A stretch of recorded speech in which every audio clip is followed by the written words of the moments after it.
Remember, the 5th of November. Yes, it's anonymous and V for Vendetta Day, everyone.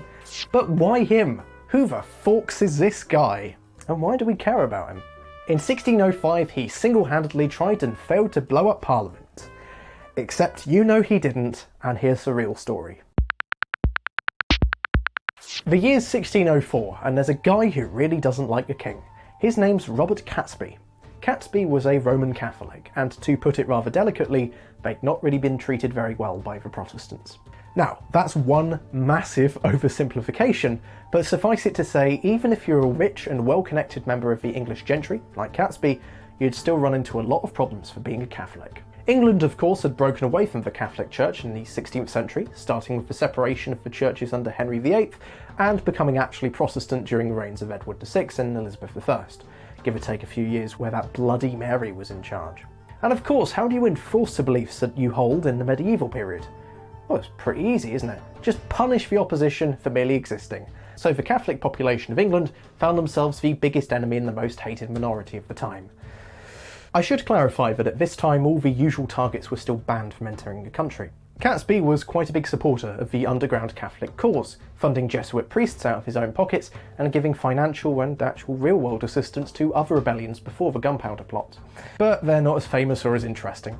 After Elizabeth died and James VI of Scotland became James I of England, Catesby was not impressed by his efforts to free the Catholics, or lack thereof. Even though James was the son of quite famous Catholic Mary Queen of Scots, James had become irrationally angry with the Vatican in recent times. For example, the Pope once sent James's wife a set of rosary beads. Pretty nice gesture from someone who's not even part of your church. James responded by exiling every Catholic priest in the country. Catesby saw all of this going on and decided, right, I need to take matters into my own hands. Again. And so he set out on his plan to destroy the House of Lords. He ideally wanted to take out James, his heir at the time Henry, and some other important Protestant officials that history doesn't really care about. However, his plan would almost certainly take out a lot of Catholic lords too, which he reasoned as being fine because they were actually atheists, fools and cowards. His words, not mine. So, off to a great start then, killing your cause.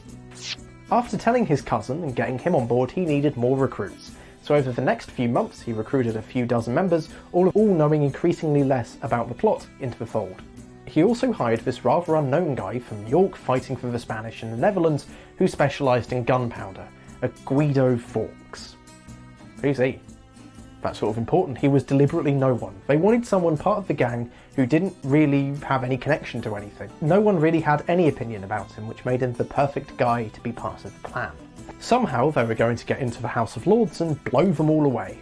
And it wouldn't take too much gunpowder either. The House of Lords at the time was pretty small and quite cramped.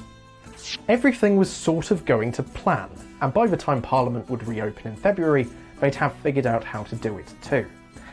Then the plague happened. A plague outbreak in the early months of 1605 prorogued Parliament for 9 months. So their new starting point was now October. Okay, great, more time to cock it up. Here's how they did it. So first up, the stuff that they got sorted correctly. They managed to procure lots and lots of gunpowder. Actually, probably too much gunpowder, but I guess they wanted to be really sure. Well, there's reports of the group digging tunnels into Parliament, and that's always the folklore story that you get told at school. There's not a great deal of evidence to support that they actually did it. What they did do, however, is rent an office in the underhalls of the House of Lords building. Apparently that was for sale back then, and because no one was checking what was going in, they stored all of their gunpowder undetected in that office. They'd also been working with a few other members of the English gentry, however no one that important. We're talking upper middle class, not upper class here. Catesby and friends also wanted a Catholic revolution across the country, so they tried to find sleeper cells across the Midlands to do his bidding and start a revolt.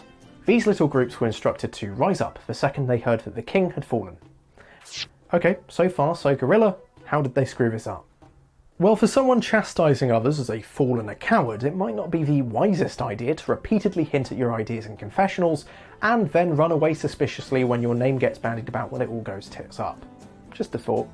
On multiple occasions, he'd confessed he wouldn't mind killing innocents for the greater good, each time with more specifics about his gunpowder plot than the last. He really couldn't bloody help himself. Oh, and probably the most damning thing, despite the fact that Catholics were ridiculously oppressed in the country, The majority of Catholics not only liked James, but when they heard about it, disapproved of the plot. And the Catholic Church explicitly condemned such an act too. So the people you're doing this for think it's terrible. Great job. Somehow, someone sent an anonymous letter to a Catholic MP basically saying, "Something's up, please don't come to Parliament this week." This Catholic MP, not sympathetic to the cause at all. He was trying to get into young James's good books, so he immediately told King James, and long story short, the gunpowder was discovered with some guy looking after it. Imagine how different British history would have been if Catesby and his friends just didn't tell the right people, or if that letter had never been sent, or whatever else. That's the butterfly effect for you, isn't it? We'd have been Catholic. Well, not me or anyone that works on this show, but everyone else we know. Catesby was rounded up and shot a few days after leaving London, after the plot had been discovered. That guy we mentioned knew very little about what was going on, so the government tortured him until he knew slightly more than little. From there, they got the names of the other conspirators and did some locking up. It was serialised, an act made it a service in the Anglican tradition, commemorating the fact that they'd caught these guys, and it was kept in the public consciousness in one way or another. Especially as the decades wore on, the Catholic-Protestant debate continued, as did the holiday. Though of course today you'd be hard-pressed to find anyone thinking this is some sort of sectarian event. Today it's more just weird tradition about Parliament rather than anything to do with Catholics or Protestants. Especially in Sussex, specifically the town of Lewes, where they also burn crosses. Oh, it's not looking so hot, is it? I just want to clarify, it's really not how it looks. It's to do with Protestant martyrs being killed by Catholics, but burning crosses are just a bit awkward, aren't they? And every year it also gets more and more insane. Like last year there was a big Boris Johnson in Lewes weeing on us from the skies. Please don't give him any more ideas. Anyway, today Guy Fawkes is remembered as being the idiot in the wrong place at the wrong time. If Catesby had kept his mouth shut or vetted his fellow crackpots, I know, easier said than done, but you know what I mean. If he'd not done any of those things, England could have ditched Protestantism, and thus the next 400 years of infighting, squabbling and violence across Europe would have been so very, very different. It would have just been continual wars with the Dutch. Which, come to think of it, we sort of did. Same shit, different day.